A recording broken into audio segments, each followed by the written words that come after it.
Hi everybody, I am shooting a video talking to you about the chakra system today. I have been teaching the chakra system for 13 years in my yoga classes, and it is one of my favorite subjects to teach about because if you can master when your chakras are out of balance and when they are in balance, you will have so much knowledge on how you process emotions, and it will make your life easier for you. Some of us have a hard time speaking our minds. That would be an imbalance in the 5th chakra, which is the throat chakra. Some of us have a hard time sitting still. That would be a 1st chakra imbalance or holding still. Some of us have a hard time sharing our feelings and unconditionally not loving ourselves. That is a 4th chakra issue, which is the heart chakra, and it is the chakra of balance in the body. So those are just some of the things that can give you clues as to what is in or out of balance for you.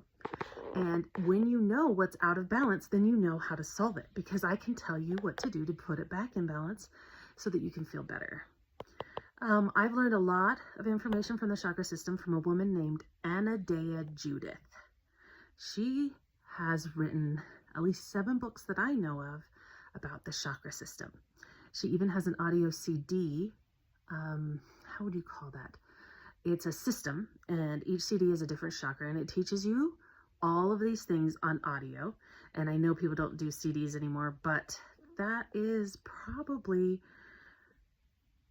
on some kind of MP3 player or YouTube. What do they call that with the Apple download thing?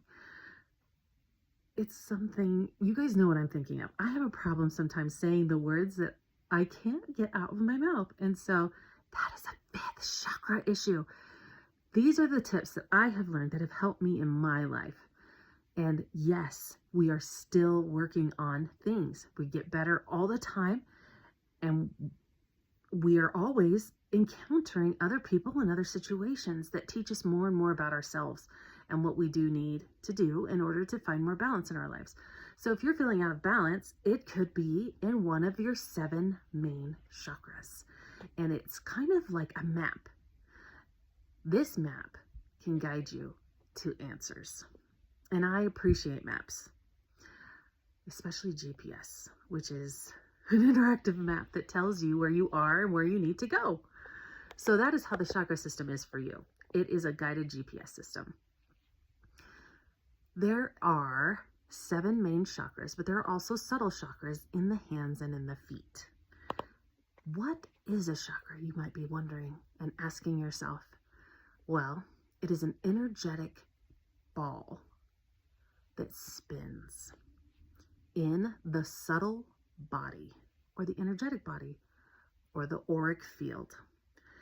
These chakra systems sit above your body, not in the body, but not in the body. So they have always been drawn with paint. There aren't any pictures per se of your actual chakra. So chakra means spinning wheel or disc. And that is, you can say it both ways, by the way. You can say chakra or chakra. It's Chakra. If you were wondering how to spell that. I like spelling things because I was never a good speller growing up. And all my friends were really good at spelling but me. It seemed like they could always get it. But thank goodness for spell check. And I'm a much better speller now than I was a long time ago. So now that you know a little bit about the chakra system, we can start on the 1st chakra and see how you're doing down there. The 1st chakra is the most important one to have balanced because it is the foundation. And if your 1st chakra is out of balance, you know what's going to happen to the rest of them. The 1st chakra has to do with the color red and earth. It's also when people say you need to ground. Like if you're in your head too much all the time and it feels like you're spinning and it's just cycling in a circle like a record player, you need to ground. Grounding is a word where people try to get back into their body and notice what's happening inside of their body instead of what is happening in their thoughts or in their brains. So, one of my favorite ways to ground when I'm feeling particularly scattered is to take off my socks and shoes and stand on the earth. That is the simplest, and it's so wonderful. If you think about it, how often you go without your shoes on outside, I bet it's not very often. You're maybe worried about stepping on something, or goat heads we have in Utah, these terrible goat heads. Oh, they're just like these thorns that are in the ground. Twigs, branches, rocks, roots. You might not want to have your shoes off, or maybe it's cold. Like, it could be winter or just not warm. Still, you can even stand on cement, not asphalt, because asphalt has rubber in it, which prevents you from connecting to the earth plane. So you definitely want to stand either on cement or on the ground, grass, dirt, even sand. All of those things will ground you quickly. Another way to get grounded, if you are feeling really dizzy, some people feel like they're floating, and this causes a lot of fatigue. You can feel really tired if you're not grounded, and kind of spacey. If you feel kind of spacey and you're like, oh, I can't remember what I was thinking, I just feel so out of it. Another thing you can do, of course, is any physical exercise will help to ground you into your body. One of my favorite ones is gardening. Not that I'm good at gardening, but if I pretended I was good at gardening, it would ground me. Like, you're reaching your hands in the dirt and you're just part of the earth. So walking is really grounding, and a lot of people use food to ground, which is totally normal because food is nutrition, and having nutrition in your body helps you to feel safe. Having a safe environment helps you to feel grounded, and also food. The color red, looking at that color red, and also the sound of that root chakra, even hearing it will help to ground you.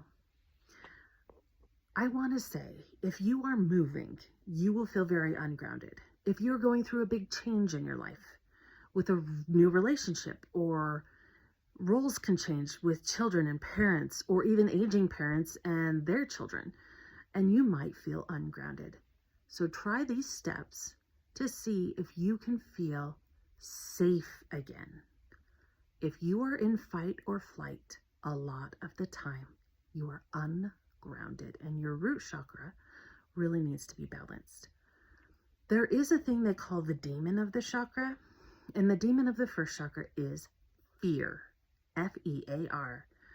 Fight or flight. You do not feel safe in the situation you're in. You do not feel safe in your body, and you want to get out, or you take action to defend yourself and keep yourself safe. So if you're feeling fight or flight, which is so much more common now than it used to be, you need to ground. So looking at the color red, hearing the sound of the second chakra, and YouTube has a lot of videos with the sound of the first chakra on them, and beautiful colors too. Beautiful, beautiful shapes that you can look at when it's showing you the color red, an earthy red light. Also, I am going to show you some guided meditations, or tell you if you're okay, you can close your eyes during these, that will also help to ground you and connect you to yourself. And when you feel safe in your body, you will not have all of that other stuff going on, and you will be able to think clearer, and it will be easier for you.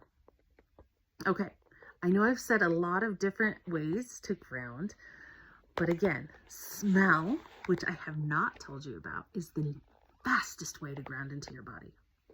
Smells trigger emotional responses in the body. If ever I smell a certain perfume, I think of my grandmother. And my grandmother and I lived in different states, but every time I visited her, which wasn't very often, she had a smell. And when you smell that smell, it gets you back into your body, into the awareness of what is happening around you, and you feel relaxed.